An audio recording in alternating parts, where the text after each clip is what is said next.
So here I am with another lesson of English 4, and the name of the lesson is Lost Spring.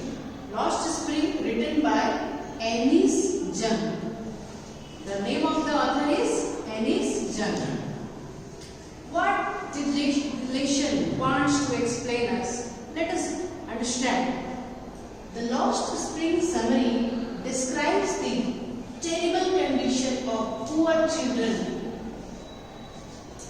The Lost Spring की summary हमें क्या बताती है? उन बच्चों जो काफी पुअर हैं, उनके कंडीशन, उनकी दशा के बारे में हमें बता रहा है. These children are those who didn't get to enjoy childhood because of the prevailing socio-economic condition in this world. उनकी दुनिया के जो मेन प्रॉब्लम है, सोशियो इकोनॉमिक कंडीशन, सामाजिक और आर्थिक स्थिति के कारण वो जो अपने लाइफ में जो संघर्ष कर रहे हैं, that very thing the writer is going to tell us. This is something that one can see all over the world. These children don't have the opportunity for schooling. उन बच्चे के पास स्कूल में पढ़ने का भी मौका नहीं है, वे उनको वो मौका मिल ही नहीं पाया. Moreover, there is a lot of pressure on these children to enter into labor early in life. और अपनी जिंदगी की कम उम्र में ही मेहनत करके पैसे कमाने का उनके ऊपर प्रेशर रहता है. These unfortunate children are forced into labor, and that is why they are forced. अनावश्यक दबाव होता है कि वो क्या करें, कुछ मेहनत करें, जिसको हम लोग चाइल्ड लेबर करते हैं. बच्चे कम उम्र में मेहनत करके कुछ पैसे अपने फैमिली के लिए, अपने लिए कमाते हैं. That is called child labour. This certainly denies them education as well as opportunity to have enjoyment. ना उन्होंने अपने बचपन को एंजॉय किया और ना और किसी प्रकार का एंजॉयमेंट उनके लाइफ में है. The author Anis Jung raises voice to eliminate child labor. और इसी चीज की आवाज इस राइटर एनिस जंग ने उठाई कि किस प्रकार चाइल्ड लेबर हम सोसाइटी से दूर करें. Jung does so by raising awareness regarding child education and strict law enforcement against child labor. उनका कहना था कि इस चाइल्ड लेबर के खिलाफ एक सख्त कानून हो, एक नियम हो जो कि समाज में अवेयरनेस फैलाए, जागरूकता फैलाए. The call is to put an end to the exploitation of children. उन बच्चों का जो शोषण हो रहा है, exploitation means शोषण, उसे बंद करना. This way the children will be able to enjoy the days of the spring and have fun. See here, spring. What is the spring mean? The name of the lesson is Lost Spring. Spring is the season which is very beautiful season. So this is the period of life of that children. वो हमारे life का वो period होता है जब हम उसे काफी एंजॉय करते हैं, बहुत कुछ सीखते हैं. तो वो स्प्रिंग सीजन इन बच्चों का जो है लॉस्ट हो गया, खो गया. इसलिए इस लेसन का नाम क्या है? Lost spring. And what is the conclusion? What we get from the story, that Lost Spring gives an analysis of the impoverished condition faced by many children that condemn them to a life of pain, oppression and lack of education. एक दर्द भरी जिंदगी जिसमें pen हो, बहुत सारा burden हो, कोई एजुकेशन की व्यवस्था ना हो, इस प्रकार का लाइफ जीने के लिए वे बच्चे मजबूर हो जाते हैं. So now we will come to the important question of this lesson. Okay, let's see the first question.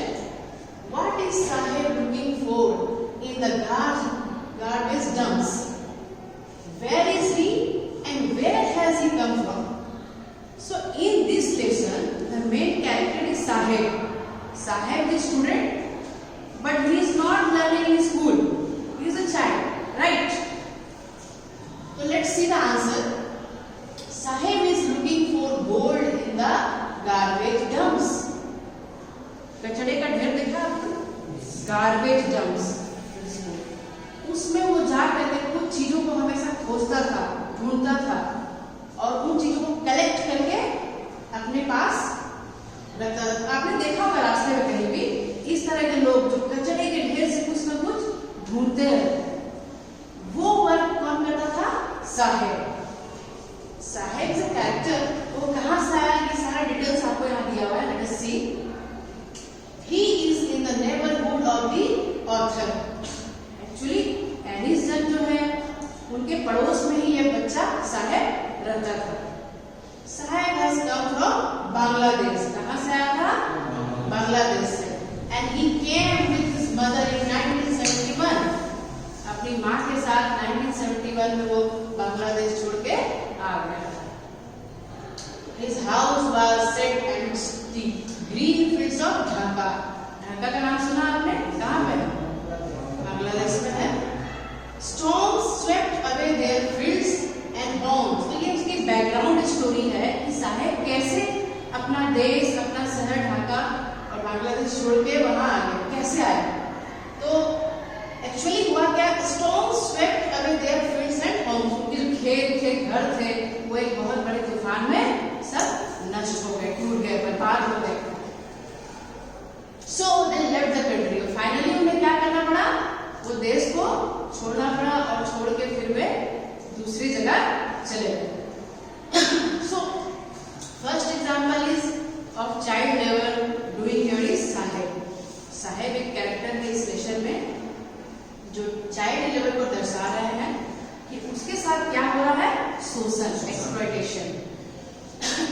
Second question, why should child labor be eliminated and how? अगर हम लोग चाहते हैं कि चाइल्ड लेबर एलिमिनेट हो, बंद हो, कैसे होगा? What should we do? Child labor should be eliminated. Ban होना चाहिए उसमें, because children employed at tender age as domestic servants, dishwasher, at roadside dhabas and in hazardous industries like making glass bangles, crackers, etc. इन बच्चों का देखो, वे किस तरह से काम करते हैं हमारी सोसाइटी में? डोमेस्टिक सर्वेंट, किसी के घर में सर्वेंट का काम कर रहे हैं। डिशवॉशर मीन्स बर्तन धोने का काम कर रहे हैं। एट रोड साइड ढाबास, आपने देखा होगा रोड किनारे में कहीं हम जाते हैं दूसरे जगह तो ढाबा वगैरह में देखिएगा छोटे बच्चे काम कर रहे हैं, कभी जूठे प्लेट उठा के रख रहे हैं। क्रैकर्स एंड ग्लास बैंगल्स, वो चूड़ी बनाने का कारखाना है, वो सबसे डेंजरस होता है। हैजार्डस मीन्स वो बहुत खतरनाक होता है, इंजूरियस होता है। वो कांच के टुकड़े जो है हमारे आंखों में चले जा सकते हैं और वो उनके बहुत जनरेशन टू जनरेशन लोग ब्लाइंड भी हो जाते हैं, अंधे हो जाते हैं, देख नहीं पाते जो लोग ग्लास फैक्ट्रीज में काम करते हैं।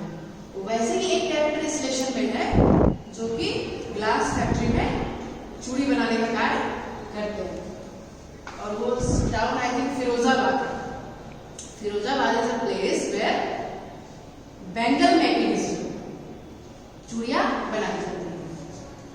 So they knows the charm of the spring of their life, और इस प्रकार के कार्य करके वो अपने जीवन के स्प्रिंग सीजन को खो देते हैं। Okay, burdened by the responsibility of work, उन जिम्मेदारियों का बोझ उनके ऊपर बढ़ता है and they become adults too soon, और कम उम्र में ही वो लोग बहुत जल्दी मैच्योर हो जाते हैं, बड़े हो जाते हैं। क्यों? इतनी जिम्मेदारी कम उम्र में मिल गई, इसलिए वो जल्दी मैच्योर हो जाते हैं। So most of them are undernourished, ill-fed, uneducated and poor. उन बच्चों में मैक्सिमम लोग कैसे होते हैं? अंडरनरिश्ड, उनको सही से खान पान जो बैलेंस डाइट होता है वो भी नहीं मिल पाता है। इल-फेड, जिससे कि वो कैसे लगते हैं? बीमार जैसे, जैसे भोजन की कमी से वे क्या कैसे दिखते हैं? बीमार दिखते हैं। और एजुकेशन का सवाल ही नहीं है, जब काम करना है तो स्कूल कैसे हो, इसलिए they become uneducated and poor है। That is why they are working ना, that's why they are working. So this lesson teaches us that we should eliminate child labor and we should try to help those see in our locality how they can also come to school and get